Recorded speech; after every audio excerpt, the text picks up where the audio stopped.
Not for real though. You guys are about to become my digital diary. It's been a little too long, so I'm sorry. I did not fall off the love for podcasting. I had a busy few weeks. Laguna got sick.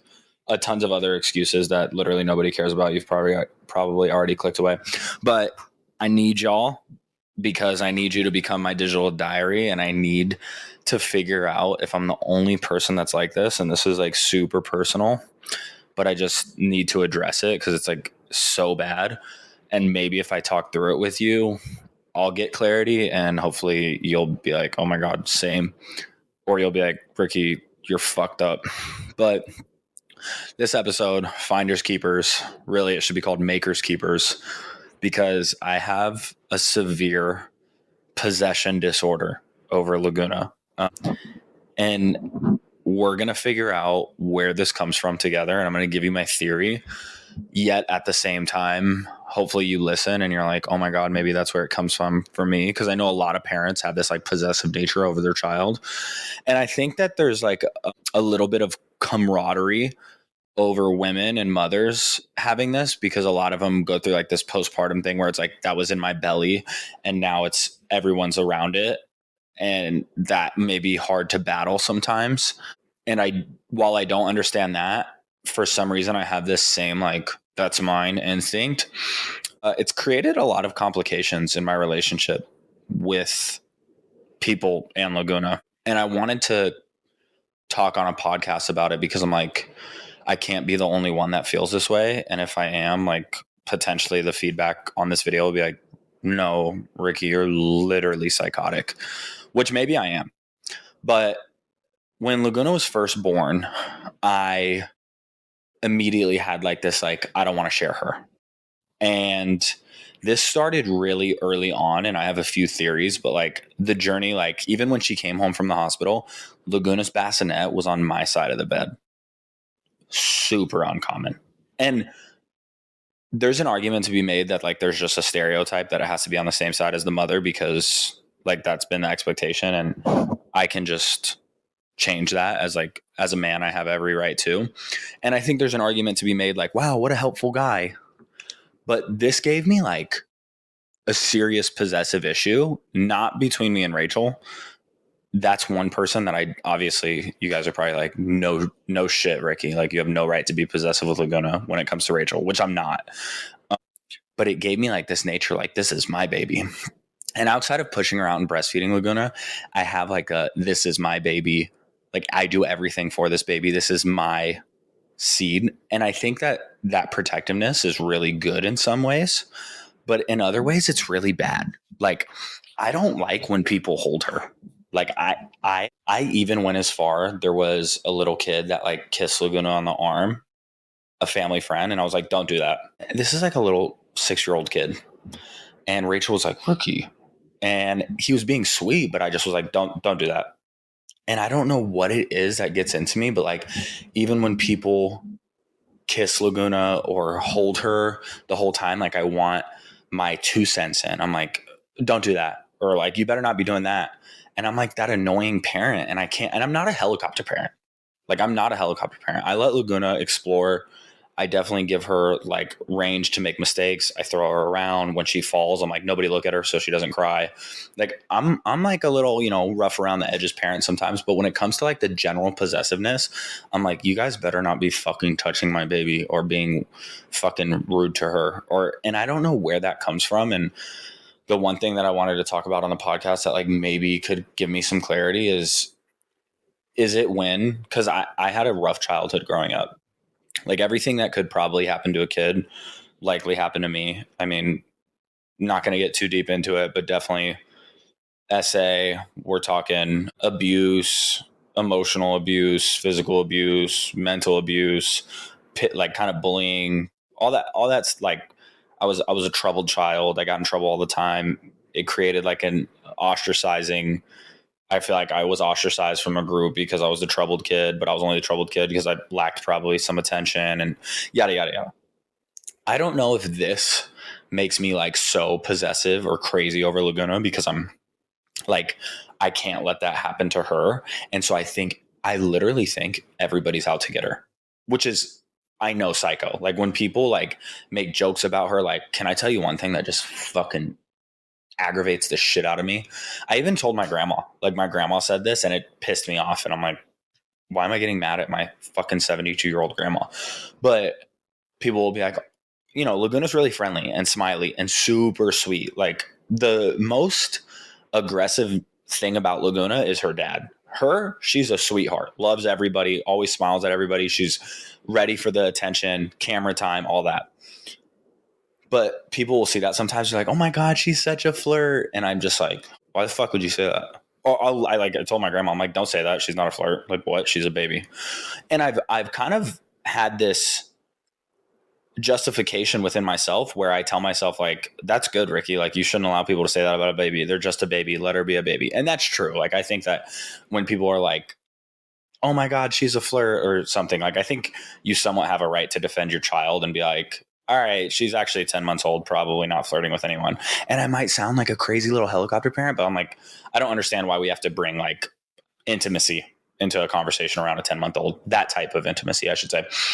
But it's not so much what my point is, it's where it's coming from, right? So my point might be like, no need to bring that into my 10-month-old aura. But where it's coming from is like, why the fuck would you say that? Like, don't say that about her. Leave her alone. Don't touch her. Don't talk to her. And it's like, I'm like taking Laguna and I'm putting her in this box where like no one can get close to her. And it's like, it's tough, bro. Like it's especially tough for Rachel to see because we live far from Rachel's family. And like, I'm going to be completely honest. The first time they met Laguna, I felt as if, but that's my baby. And me and Rachel just met. And so I wasn't like, I've only met them 4 times. It's like, it created this little moment between me and Rachel.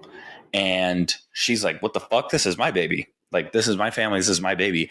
And I'm like, you know, just pausing in time because I'm like, what's going on? Like everyone's holding her. And it was like stressful. Thank God I have an empathetic partner because when we first brought Laguna home, we lived with my family, like literally lived in the same house as my family. So Rachel was like understanding. She's like, dude, that's how I felt. Like, I know it's hard. Like you have this baby with you and then it's hard to like watch everybody be all up on her and yada, yada, yada. So Rachel gave me forgiveness when I probably maybe didn't deserve it.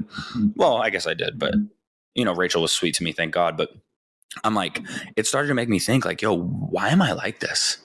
Like, why am I so possessive over Laguna? And my only theory is so much trauma happened to me growing up that I'm convinced that, and I know how easy it happened. And I know how close those people were to me when it happened. And I know how overlooked it was. That's a huge thing, is like how overlooked some of these things damaged me. But like later in my life, I like really feel real damage from them. And so I think I have this keen eye on Laguna, like, don't fuck with her. Don't give her a little bit of this damage. You know, don't put your personality, your beliefs, your ideas into my daughter. Like, I want her to be pure. And I always bring this up, but when Laguna was first born, I did 3 things. I held her and I started crying immediately. And then I don't know why, but I started singing Paint the Sky Red by Rod Wave. And he's like, he sings a part in there. He's like, so if you need me, you can call me. I'll come running for you, darling. I can't sing, but I started singing that to her immediately. And then I made her this promise. I looked at her and I said, I will never let the world dim the shine that you came into it with. And what I meant by that is like, so much of the outside can try to dim a child's shine. If you've ever read the book, The Alchemist, it kind of talks about how it's always within you as a kid. And like your first instinct of who you really are is who you really are. And it can get dimmed by outside opinion and outside people and people saying things to you, doing things around you, judging things around you that make you kind of dim who you are slowly. And it's hilarious because like, if you don't unlock this part in your life, you'll never think it's true. But I grew up wanting to make YouTube videos. Like, it was weird. I always loved videos. My early friends can tell you that like I tried to start a YouTube channel when I was like 18 and it was so lame. I'm like, this is my first YouTube video. And some of my favorite people were like Casey Neistat. I loved him and his daily vlogging and yada, yada, yada. And it's funny how I've made my way back to making videos and I'm like actually fulfilling my purpose. I think my purpose truly is to be a father, but I'm like fulfilling my purpose of like sharing how amazing it is to be a father through the art form of like video and quick clips. And Anyway, and so Laguna, whatever she has inside of her, this angel energy that she truly does have, you can feel it the moment you meet her. She's perfect. She truly is a perfect human being. Anytime someone, like, I feel like they fucking infest her. Infest, is that the word? Infect her. I feel like people fucking infect her with their thoughts, their opinions, their brain. And it's like, I'm so hard and I'm so rough around the edges with people when it comes to her. Even my mom is like, Ricky, can you chill the fuck out? Because I feel like I don't even let my mom have her own relationship with Laguna. And I think to an extent, it's like you do have to keep your family in check. And I think that I do teach people around me. And if I haven't talked about it enough on social media, let my podcast be like, I have an episode about boundaries. Like, you do have the right to keep people in check. Like, if you start doing lame shit around my daughter, I'm going to call you the fuck out. I think there's a lot of bias in older generations, right? We have like racism, sexism, tons of biases in older generations that, like, I want to clear. I don't want Laguna to experience any of those biases. I don't want Laguna to learn those biases, right? There's things called learned biases, and I don't want her to learn those. And so I think I am very particular about what my daughter hears and what she experiences around her. But again, it's not what I'm particular about, because I do believe in boundaries and shit. It's where it's coming from. And where it's coming from is like, I don't even want you to breathe around her. And I don't fucking know why I'm like that. I'm like, I think everybody's out to get her, and I know it's psychotic. I literally know and it's like, I am really friendly with her sometimes. In a sense, like, I go to the gym and she goes to gym daycare. I don't mind that she goes to gym daycare. There's this girl there. I won't say her name, but she's so sweet, and Laguna loves her so much. And she always says, Laguna, I love you. And it's like, I love that interaction that they have.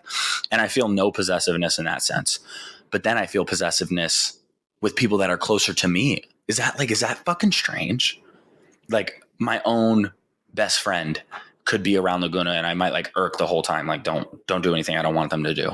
But then, like, the person at the gym is like, come here, Laguna. And I think they have the best intentions. Like, what is making me possessive in those different ways? Am I just fake? Like, I don't know. And I think it's a really hard thing to navigate as a parent, because you can like run into this issue where, and people will tell you, like, don't have an only child, they'll be weird. Which, Laguna's not going to be an only child. Obviously, we have another baby on the way. And I wonder, am I going to be fucking like possessive over each one? You know, I don't know. I really don't know. But anyway, what I'm saying is, you can like shield your child so much that they are like, I'm not going to say weird. I don't think that's the case, but like, they're like not exposed to enough life. And it's like, am I going to be someone that can't let Laguna go to school because I'm so fucking possessive over her? Or like, if a teacher or principal judges her, am I going to be one of those parents like, no, you don't know, that's not my daughter wouldn't have? Because that was the most annoying thing ever. When I was a kid, I was blamed for everything. I know, woe is me moment, but I was like such the Ricky did it. And there were parents that had kids that like legitimately were fucking up, and I would be around them or whatever. And their parents would be like, oh, my kid would never, Ricky must have influenced him. And I'm like, are you guys fucking dumb? Like, am I going to be the parent that thinks Laguna would never? Like, could I be totally oblivious due to the fact that I'm like, that's mine, I have to protect her? I don't know. Like, I don't know how fucking deep this possessive strain in me goes, but like, I irk when people hold her. I irk when people comment on her. Like, oh my God, she's so, like, obviously the flirtatious thing fucking annoys me. But like, let's say someone's like, she's so outgoing. Like, I'm like, even though she is outgoing, like, you're totally right. But I might be like, you better mean something nice when you say that. I don't know why. And it's become like an honest challenge for me to hide these emotions, and I like let them stress me out so bad, and I let them make me act out of character. And I think that it's created a little bit of a hurdle in like Rachel's relationship with me. Like, obviously nothing that we're struggling with, but I think Rachel is kind of like, this is like frustrating. Like, she has to like walk on glass probably sometimes. And I know it's a form of emotional abuse when you make your partner walk on glass around you. And I don't make her walk on glass around me, but like, because I'm so like overstimulated with other people, she probably feels like, fuck, I gotta be like cognizant of how Ricky feels, all at the same time that she's trying to like ensure Laguna has a good experience, which I guess that's what a relationship is. Like, I shouldn't give everyone the easy road out, but still, I imagine that it's created a little bit of a a hurdle for us. But moreover, like, I'm worried that Laguna is going to be like, Dad, you got to chill the fuck out. Like, you know, her growing up and me never like being okay with anything. Like, I know that's not going to be a great environment for her. It can become an environment that's actually like kind of toxic. And I also knew those kids that were like best friends with their parents, and that's like not such a good thing. Like, it's cool to be cool with your kid, don't get me wrong, but I think being best friends with your kid and like leveraging that, like, Laguna, what do you mean you want to go to your friend's house? Like, I'm your best friend. Dad's like, you don't want to hang out with dad? That's not good. Like, you got to let your child be themselves. Like, you're there to be their parent. And I'm getting too much into parenting techniques right now, but I'm like, am I going to be so possessive that, like, I don't know. And don't get me wrong. Again, there's boundaries. Like, Laguna, I've been through some things that have, and you could disagree with me or agree with me. Like, Laguna will not spend the night at other people's houses. Like, that's done and decided. Like, and it's not even like, even if I know the parent, even if I know the kid, even if yada, yada, yada, yada, maybe I don't know the parent's other child, right? Like, a lot of the times it's like, you know, the parent, you know, the kid, you guys are super close. You even know the little brother and he's cool too, but you don't know him that well. And he might make a decision that can scar your family. And I know I've been, again, see, like, you're probably thinking like, oh my God, Ricky, why does your head go there? Because I've been in a situation personally that's caused me trauma that's somewhat similar to what I'm talking about. And so that type of shit fucking scarred me. And now my daughter is probably the victim of like this severe possessiveness I have over her. And I don't know that it's fair. And I don't know that it's creating the greatest relationship that it could create. And I just think that I need to like say this out loud. And I titled this episode Finders Keepers because I'm like, I made that. It's fucking mine. I found that. I found this love. I found this unique love in my life, and it belongs to me. And I don't know how to lighten up. I don't know how I'm going to let Laguna go to school. I don't know how even if Laguna, like, say I moved to Tennessee, right? Like, I moved to Nashville, Tennessee. I'm away from my family and Rachel's family. And my family's like, we really want to have Laguna for a month out of the summer. I don't know how I'm going to do that. Rachel's family's like, oh my God, like, it'd be so cool if Laguna could come down and like, even if you guys can't, like, if you and Rachel want to go do something awesome, like, we'd love to have Laguna and Bear. Don't know how. I don't know how I'm going to like let go of that control. It's fucking control, huh? It's probably controlling. And it doesn't mean to be. It's coming from a place of like, I love you so much that I just want to keep you safe. I just want to keep my baby safe. And so I have to talk through this possessiveness because I'm like, I got to say it out loud. I got to own it. I got to look it in the face. I got to start addressing it. And I don't know, maybe some of your comments or commentary can help. And like, maybe I am fucking crazy. Maybe I am a control freak. Maybe you guys are watching this like, wow, that nice guy on social media, like, he's kind of fucking insane. Shit. I mean, I'm just keeping it real. Like, I don't know if any other parents feel this feeling where it's like, that's my baby. And I'm not as bad as you guys think. Like, you could listen to this and think like, oh my God, that guy's a psychopath, which, yeah, maybe I might be, but she goes to gym daycare for 90 minutes every single day that I go to the gym. You know, we've left her overnight with my mom. We've taken a trip to Seattle for 3 days and she's been with my mom. I'm not like absolute, you know, micromanaging freak over it, but I am. You know, when you hold my baby, I'm like, oh, make sure you do that. I am fucking annoying. I think that's what I'm getting at. I'm really annoying. Like, if you've been around me in Laguna, I'm annoying. And I'm sorry. If you're listening to this and you're someone that's suffered from my fucking annoyance, I apologize. I just love her so fucking much. I would literally do anything for her.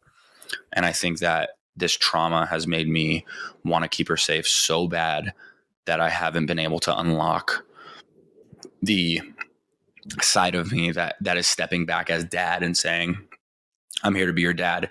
You deserve your own life experiences. And I know she's only 10 months old. You guys are probably laughing at me because you're like, she's 10 months old. Like, it's okay to be all over her. But I got another baby on the way. And I'm like, am I going to be the same way? What if I'm this way with both of them? Like, if I'm like, you know, can't ever let anything go. And my mom says this to me. She's like, Ricky, you're literally me. Not in the sense of possessiveness, because I think my mom wasn't bad about possessiveness with us.